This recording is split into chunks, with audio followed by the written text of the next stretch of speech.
In today's video, I'm going to be showing you the best copy trading bot for Pump.Fun. Now, a copy trading bot basically copies the trades of a target's wallet. So that means if you find a really profitable wallet, you can input their wallet address into this bot, and you'll then be able to automatically copy all of the buys and sells that this person makes. Now, the bot that I'll be using in this video is actually called TrojanBot. And if you haven't yet used this for yourself, I'll include a link in the video description down below, and that will allow you to access TrojanBot.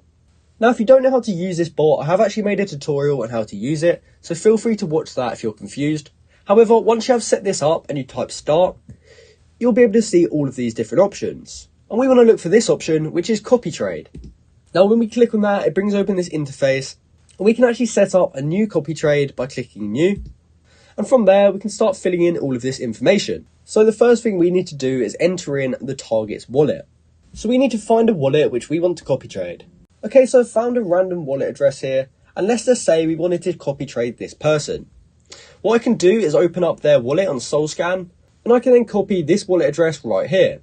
And you can do that by clicking this icon. From there, we can open up TrojanBot, and we're just going to click on this one, which is target wallet.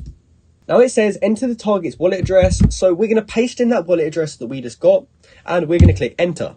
As you can see, it now gets added to this section right here. And that means that we'll be copy trading this wallet when we start it. Now, next up, you just want to give it a tag, and this is to help you know which wallet this is. So since I just found a random wallet, I'm just going to type in random. However, you just want to give this a name, which is going to help you remember what this wallet is, because if you do have multiple copy trades open, it might get confusing with all the different names. So I'm just going to click enter on this, and as you can see, the tag is now set to random. So next up, we have the buy percentage. Now, by default, this is set to 100%. And you can set this to either a percentage or an amount of Solana. So they give an example down here of exactly how this works. And they say if you set this to 50% and the target buys 1 Solana worth, you'll buy half of that, so 0.5 Solana. However, what I recommend you do is actually enter in a fixed amount of SOL. And this means that you can trade with the sizes that you're used to, and you won't be trading with too much or not enough size. So if you normally spend 1 Solana on a trade, you could simply type 1 SOL and click enter.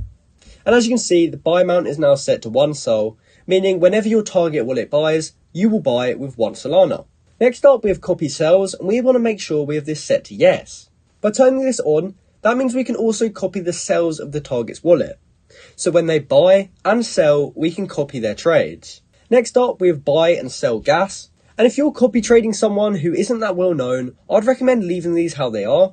However, if you're copy trading a wallet which lots of people copy trade, then you might want to boost this up a little bit, because if you don't, that means your transactions may fail. And that's the same with the slippage. If you have it too low, it may mean that your transaction fails and you miss out on a buy or sell. And if you have it too high, that means that you may end up selling lower than you wanted to. So I'd recommend keeping this around 10 to 15%.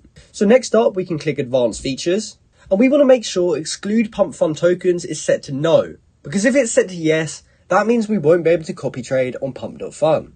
So we can also change settings such as the max buy amount, the minimum liquidity, as well as the minimum and max market cap.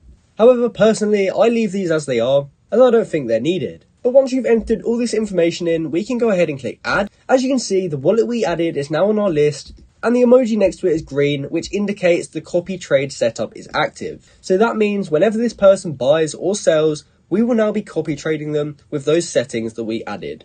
To turn it off, we can simply click this, and then we can click active right here, so their changes to paused. So that's the best copy trading bot for Pump.Fun. As I said earlier, if you need access to Trojan, I'll actually include an invitation link in the video description down below, and you can click on that to get started. So I hope you found this video helpful, and thanks for watching.